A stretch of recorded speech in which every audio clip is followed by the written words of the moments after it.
Hello again, everybody. Now, in our last lesson, we discussed the gerund in a lot of detail, and I hope that that wasn't too difficult for you. But now we're going to practice something that I hinted at a little bit in the last lesson, and something that can be very confusing. And that is, when do you use the gerund, and when do you use the infinitive? And if there's a difference, what is it? So let's begin by looking at some cases of usage of the infinitive and reviewing what the infinitive even does. One way that we can use the infinitive is to express purpose. For example, I'm calling to invite you to my birthday party. Here, to invite tells you about the purpose of calling. Or we also use the infinitive after certain adjectives. For example, it's difficult to recognize it. Likewise, we also use the infinitive after certain verbs. For example, appear, decide, plan, hope, promise, etc. Like in the sentence, they decided to move to Japan. Here, the infinitive tells me what they decided. We also use the infinitive after phrases which talk about preference. I would like, love, prefer, to do something, like in the sentence, I would like to visit this art gallery. We also use to with to, T-O-O, and enough constructions, like in the phrase, I'm too tired to argue with you, as well as after the phrases be, followed by the first, second, next, last, or what we call ordinal phrases, phrases which talk about the order of things, first, second, like in the phrase, John is the best person to rely on. Now, we can also use this in objective and subjective constructions. Now, this may sound complicated, but I promise you've seen it before. It shows up in the phrases, we want you to study this topic properly, and he was thought to be very honest. And one more usage of to is in introductory statements, like to begin with, to sum up, to conclude with, to be honest, to be fair. Any of these introductory statements we will use with to. And there are more, but we use these like in the example. To be honest, I forgot to warn them. This is just a set of expressions in English, and you'll just need to memorize them. Now, there are also some times when we use the infinitive without the word to. These are called the bare infinitives, and let's look at some examples of when we use this. The first time we use this is after modal verbs, like in the phrase, you must work hard to prepare for the exam. Here, work, the normal infinitive would be to work, but in the phrase, you must work, we don't say to, and you could never, ever say you must to. Forget that that phrase even exists. Another time we use the bare infinitive is after auxiliary verbs. For example, I do not understand you. As well as after the verbs let, make, feel, hear, or see. Like in the examples, he made me tell lies. I let you go. I've never seen you look so beautiful. Also, after the expressions had better, would rather, and would sooner, like in the phrases, I'd rather do it tomorrow. You had better go to bed and rest, and you would sooner finish the play than read the whole book. Now, we should also point out that the infinitive also has multiple forms, which you should see on your screen right now. It has simple, continuous, perfect, and perfect continuous tenses, as well as, in the simple and perfect tenses, having active and passive voices. And if you remember, there is no passive voice in continuous tenses, either perfect continuous or simple continuous. The one that I want to spend a little bit more time discussing is the perfect infinitive. And the perfect infinitive expresses the action happening before the action expressed in the predicate. For example, I'm glad to have met you at the party. Here, I'm happy now about something that happened in the past. I am currently happy because I met you at the party. Now let's move on to comparing the gerund versus the infinitive and knowing the exact differences between them. First, with the verbs and word groups to be afraid, to hate, to like, and to dislike, the infinitive is mostly used to refer to a special occasion, while the gerund expresses general statements.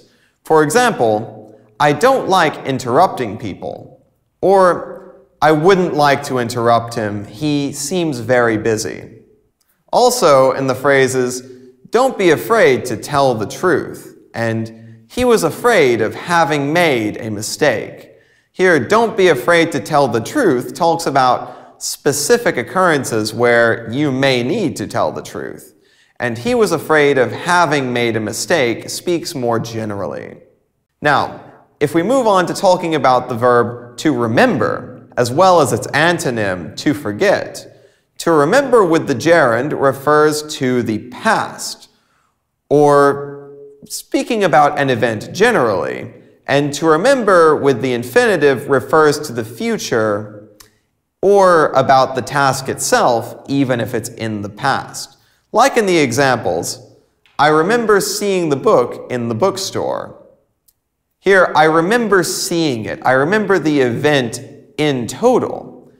However, if I say remember to buy the book, here I'm speaking about remembering a task. Remember to buy the book. Now again, to forget with the gerund or to regret with the gerund are used to talk about things that people did in the past.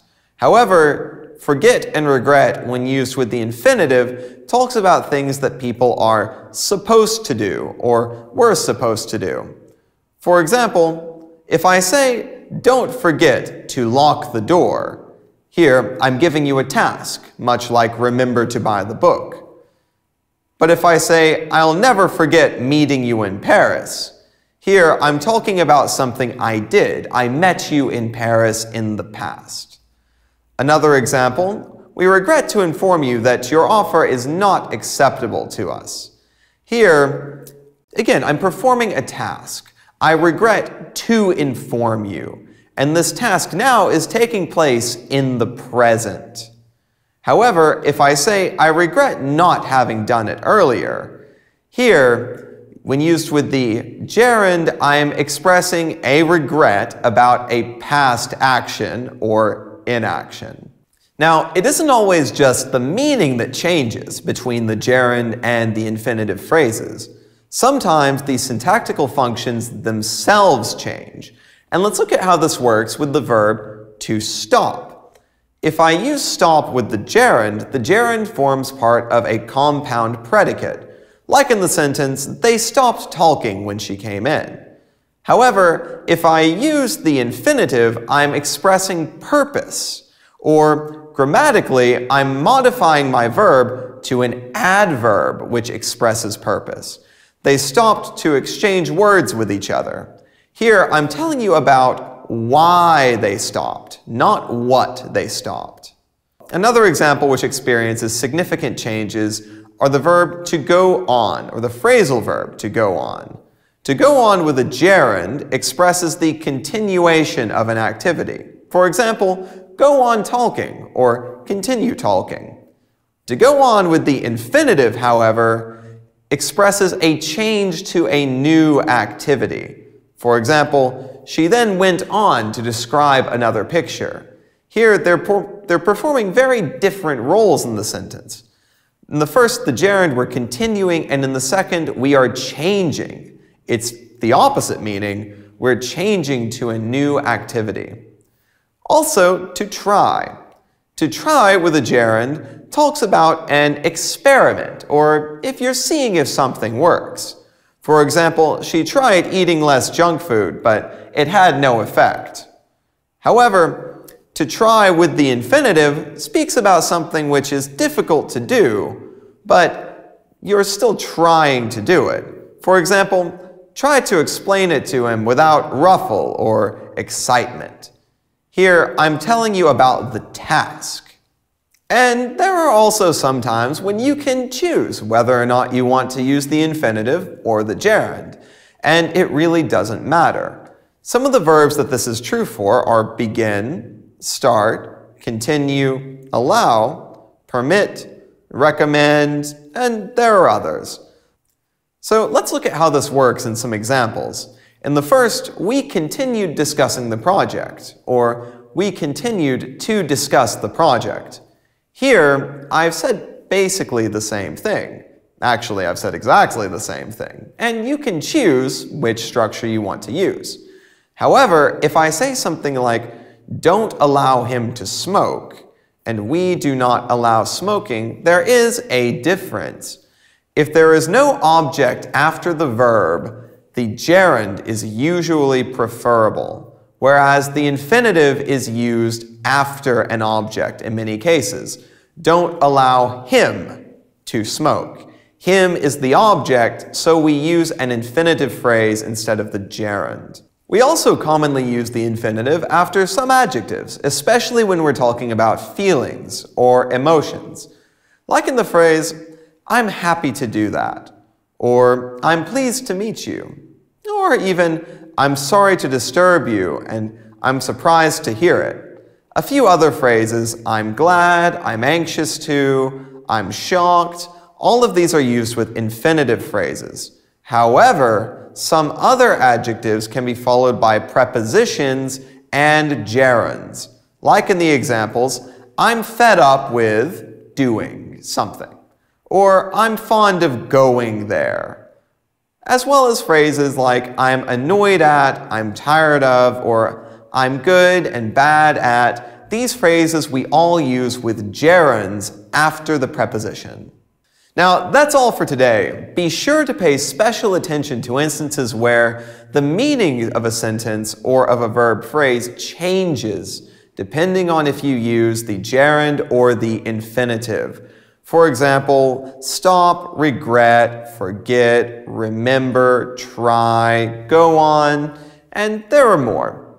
In addition, remember to omit to in verb phrases using the verbs let, make, feel, see, or hear, as well as the expressions had better, would rather, and would sooner. Now, be sure to review this lesson a couple times because this is one of the few cases in English where the meaning of your sentence or of your phrase can dramatically change if you make a mistake here.